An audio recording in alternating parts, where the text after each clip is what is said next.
Ela é médica psiquiatra, Érica Maia Alvarez.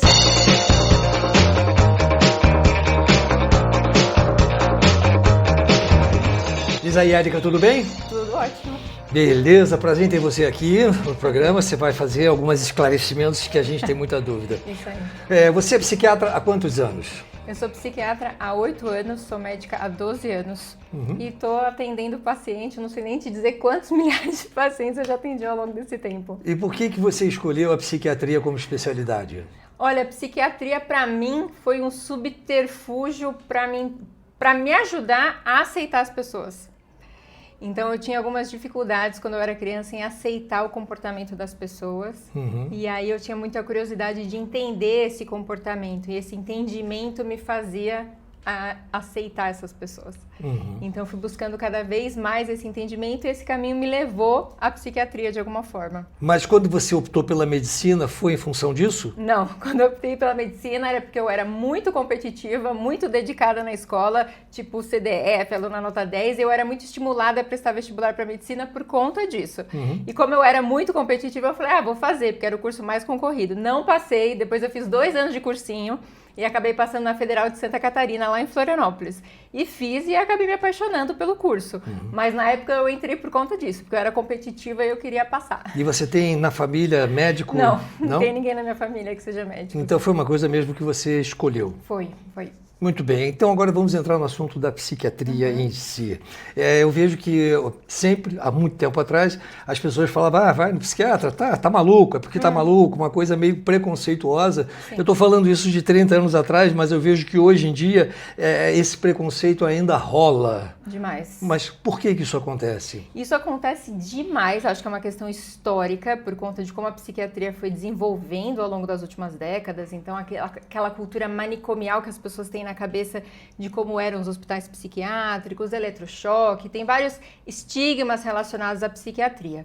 E isso foi se quebrando ao longo dos últimos anos, mas ainda existe.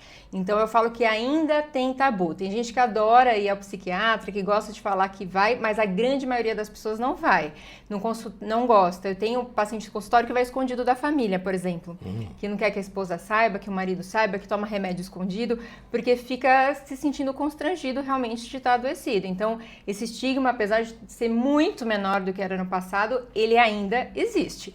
E o fato de existir faz com que as pessoas não busquem ajuda. Esse é o problema. Ou busquem ajuda no lugar errado.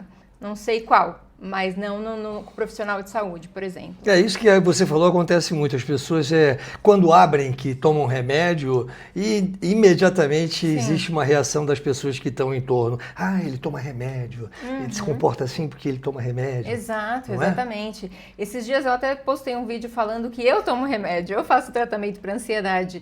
E eu fico pensando na época que eu fazia minha formação de psiquiatria, poucos anos atrás, assim, né, 10 anos atrás, já seria estranho naquela época o psiquiatra chegar na rede social, que mal e mal se usava, né, e falar que usava remédio para fazer tratamento para ansiedade. Mas eu postei recentemente, foi super tranquilo, foi uma boa aceitação ali, e eu fiquei até surpresa com isso. Mas, eu estou dando um exemplo pontual aqui meu, mas eu vejo que a maioria das pessoas tem o constrangimento de falar e tem esse preconceito. E quem não tem constrangimento sofre as consequências por abrir, certeza. Não é? Hoje em dia, eu vejo que, assim, a tristeza, as pessoas falam que precisa de um psiquiatra. A ansiedade, sentimentos humanos, que a gente tem normalmente, estão se transformando em patologia. Como é que você vai distinguir o que é patologia e o que é uma reação natural humana? Esse eu acho que é o principal desafio do profissional de saúde, do psicólogo, do psiquiatra, para tentar entender o que é normal, uma reação vivencial normal de um processo de doença. Então, eu vou usar o exemplo clássico do luto. Quando a gente entra em luto por perder alguém, por exemplo, a gente entra num processo natural, que é uma reação de luto. A tristeza fica muitas vezes mais isolado, ou ao contrário, até busca mais contato por alguma razão, mas é uma reação natural. Ou muitas vezes a gente vai fazer uma prova ou um concurso, a gente fica ansioso porque vai fazer aquele procedimento, né? Vai fazer uma cirurgia, enfim, são reações naturais. A questão é conseguir diferenciar o que é isso, o estresse natural, a tristeza natural, da versão doença ou da versão sintoma disso tudo. O que a gente usa para diferenciar? Primeiro de tudo, a intensidade dessa emoção. Então, quanto maior a intensidade, maior o sofrimento que aquela pessoa está tendo. Então, a intensidade, o nível de sofrimento que aquela emoção acarreta é uma das coisas que a gente usa para separar. Segunda coisa, o impacto que aquela emoção está tendo na vida da pessoa. Então, uma coisa é um estresse que te deixa preocupado, que te deixa um pouco desorganizado. Outra coisa é um estresse que não deixa você dormir, não deixa você comer, deixa você obsessivo pensando um monte de coisa que não faz bem para você, não deixa você trabalhar direito, não deixa você produzir. Isso já tem um impacto funcional na sua vida muito maior. Impacta relacionamentos, impacta trabalho. E outra coisa é um estresse que dura uma semana de provas ou um estresse que está durando meses. Então, o tempo de duração também é importante.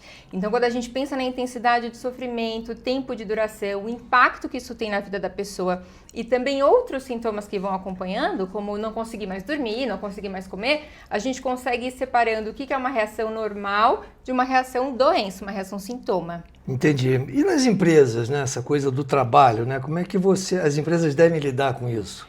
Hoje em dia se fala muito dessa questão de saúde mental no trabalho, porque vem mudando muito a legislação em cima disso. E o que a gente entende da saúde mental no trabalho? Quando uma pessoa não está bem, quando os colaboradores não estão bem, eles não produzem direito, não trabalham direito, não se organizam, faltam muito, né? Tem muito absenteísmo, que é essa falta dos colaboradores, né? Apresentação de atestado e tudo mais. Então, o adoecimento mental tem um impacto grande na empresa. O que normalmente as empresas fazem? Palestras motivacionais. Palestras motivacionais é interessante, elas podem ser motivacionais, elas informam, elas educam de alguma forma, mas se a cultura da empresa não muda, se a estrutura da empresa não muda, se a sobrecarga de trabalho não muda, se o salário continua sendo muito baixo proporcional ao que aquele trabalhador entrega, se a pressão é muito grande, se o colaborador tem que estar disponível 24 horas por dia, é mais difícil que essa pessoa fique bem apenas com uma palestra motivacional. Sim. Então, você está numa estrutura, ou num ambiente, ou numa cultura tóxica, adoecedora. Então, as empresas elas têm que reconhecer que elas têm humanos trabalhando para elas e que esses humanos eles têm limites humanos e precisa ter uma estrutura que respeite esses limites e um investimento que respeite esses limites também. Então, a diretoria da empresa ela tem que levar em consideração no planejamento da empresa custos que vão estar relacionados ao cuidado da saúde mental dos trabalhadores. Entendi. Hoje em dia a gente tem um arsenal de remédios psiquiátricos, né? Evoluiu muito. Né? Eles agem de que forma? Como assim, como o psiquiatra vai definir qual desses ele vai usar? Se o sintoma, né, eu estou triste pra caramba, essa tristeza não passa, aí eu acho que a pessoa está entrando num processo de depressão. Isso, então assim, intensidade dessa tristeza, fica na cama, não sai mais, não consegue levantar para ir trabalhar, tá começando a pensar coisa ruim, pensamentos de morte, pensamentos de suicídio, muitas vezes pode chegar até ouvir vozes, ver coisas onde não tem, pode ir evoluindo para esse nível de gravidade também o sintoma. Então, quando a gente identifica que há um processo de adoecimento, a gente precisa oferecer as opções terapêuticas para o paciente.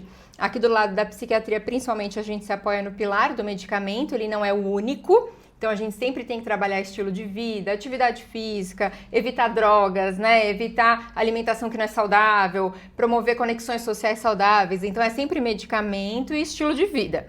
Mas aqui falando do pilar do medicamento, a gente vai identificar qual que é o melhor medicamento para aquele paciente a partir do padrão de sintomas que ele apresenta. Então, ou a partir do diagnóstico ou de como esse diagnóstico se apresenta. Então, a minha depressão não vai ser igual à sua depressão. Então, cada depressão é diferente. Então, eu sei quais são os medicamentos que atuam na depressão, mas eu sei que a sua depressão, ela tem um jeitinho diferente da minha, eu fico um pouco mais ansiosa, eu como um pouco mais, e às vezes você come um pouco menos, dorme demais, e aí a gente vai, a partir do perfil daquela doença em cada pessoa, identificando pela farmacologia do remédio, qual medicamento se encaixa mais com aquele perfil. Mas não deixa de ser um teste, né? Você dá um medicamento e faz um teste, vê se funciona. Exatamente. Tem um aspecto muito experimental.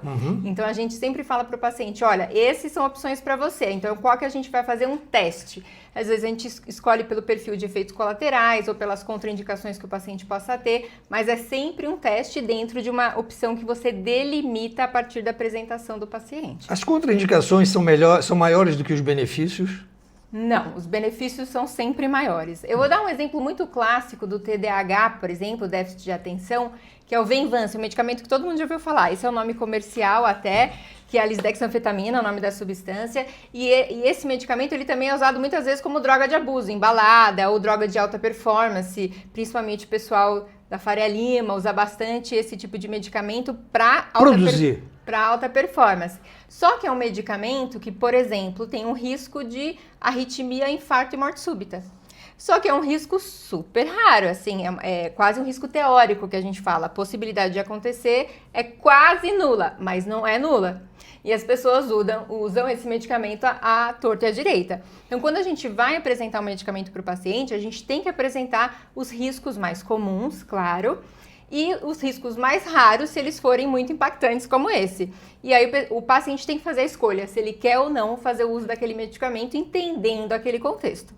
Então, eu estou dando esse exemplo porque hoje o TDAH se fala muito nas redes sociais, esse medicamento também é super bem falado, ele é ótimo realmente, a gente usa bastante, mas tem esses riscos raros e teóricos aí que a gente tem que abordar com o paciente também. Então, no todo, mesmo entendendo que existe esse risco, no geral, ele é muito mais benéfico do que prejudicial. Mas por isso que é legal fazer um eletrocardiograma antes, para ver se o coração tá tudo bem, para ver se o paciente tolera bem esse tipo de medicamento. Então tem alguns cuidados que a gente faz na hora de prescrever. Mas mesmo você falando, alertando o paciente sobre esse risco... Eles querem tomar, eles aceitam tomar. Mas ele precisa assinar um termo de responsabilidade? Não, porque todos os medicamentos têm riscos e têm efeitos colaterais, né? O melhor exemplo que eu consigo dar é o da dipirona.